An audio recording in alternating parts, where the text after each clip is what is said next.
এত সুন্দর দৃশ্যটা শেয়ার করব না, এটা তো কখনো হতে পারে না। আমি সুন্দর সুন্দর জিনিসগুলো উপভোগ করব আর আমার বন্ধুরা সেটা উপভোগ করবে না, সেটা তো আমি কিছুতেই মানতে পারি না। তো তারপরে তোমাদের দাদা কিন্তু আমাকে ভিডিও করে দিচ্ছিল। আর এই যে দেখো, কথা বলতে বলতে কিন্তু ভিতরটাতেও ঢুকে যাচ্ছিলাম। আর দেখো, প্রত্যেকটা মানুষের হাতে কিন্তু ফোন, আর সবাই ভিডিও করছে। আর করবে না ভাই, কেন বলো? এত সুন্দর দৃশ্য ক্যামেরা বন্দি না করলে একদমই কিন্তু বেমানান, তাই না? তো সেই জন্য দেখো, সবাই কিন্তু ক্যামেরা করতেই ব্যস্ত। আর এত পরিমাণে ভিড় ছিল, মানে ঠেলাঠেলি হচ্ছিল। তো সেই জন্য আমি আর ভিডিও করছিলাম না। তোমাদের দাদা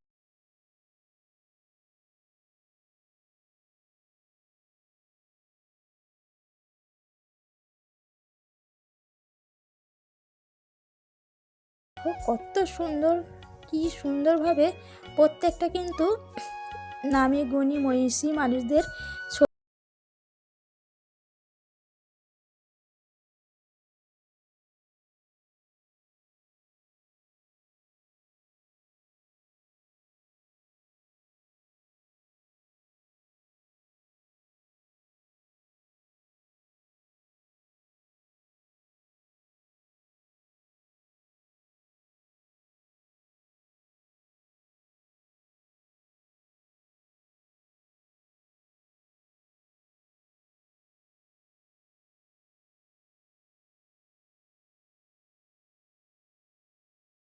কেউ কমেন্ট করতে ভুলবে না যে আজকের আমাদের এই সরস্বতী পুজোর প্যান্ডেলটা তোমাদের কেমন লেগেছে।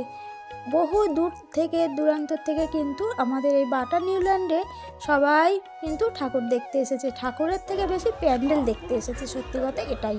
আর এখানে দেখো মেলা বসেছে, মানে আজব, তাই না বলো? কখনো যেটা হয়নি সেটা এখন আমাদের কিন্তু বাটা নিউল্যান্ডে হয়েছে।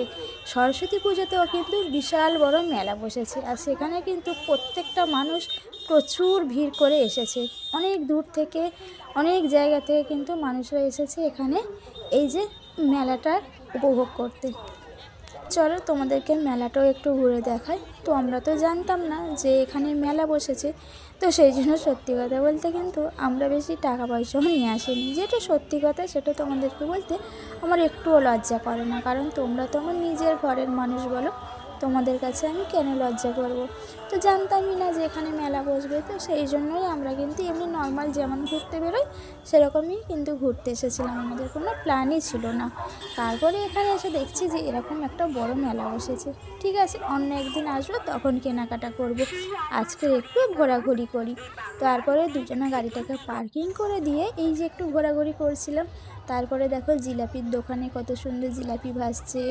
সব দোকানে কিন্তু খুব ভিড় হয়েছে, সুন্দর করে কিন্তু সব কিছু মানে পরিষেবা হচ্ছে, খুব দেখতে ভালো লাগছে। এই যে বাচ্চাদের নাগরদোলাগুলো দেখো, চড়তে কি ভালো লাগে, তাই না বলো? তো আমি এখানে দাঁড়িয়ে দাঁড়িয়ে দেখছিলাম, আর তোমাদের দাদাভাই বলছিল যে এই নাগরদোলাটা চড়বে। আমি আবার হেসে বললাম, ধুস, এটা কি বাচ্চা, এই বড়দের নাকি? এটা তো বাচ্চাদের, তুমি আমাকে বড়দেরটা চড়াও। তো ও তো একদম ভয়ে একসের, ও তো বড়দের নাগরদোলা বলে, আমার দেখেই মাথা ঘুরছে, আমি চড়বোটা কি। তারপরে দেখো এখানে দাদু আর ঠাকুমা দেখো কিছু ব্যাগ নিয়ে বসে আছে। সত্যি সবাই কিন্তু সবার জীবিকা নির্ভর করতেই ব্যস্ত থাকে। তারপরে আমরা ঘোরাঘুরি একটু করে নিলাম। কি ঠান্ডা লাগছে কেন? যা, তো আমাদের প্যান্ডেল দেখা, তারপরে মেলা ঘোরা দুটোই হয়ে গেছে। এবারে বাড়ির দিকে রওনা দেবো। চলো বাড়ির দিকে রওনা দিই। চলো তাহলে বাড়ি চলো। Tata tata.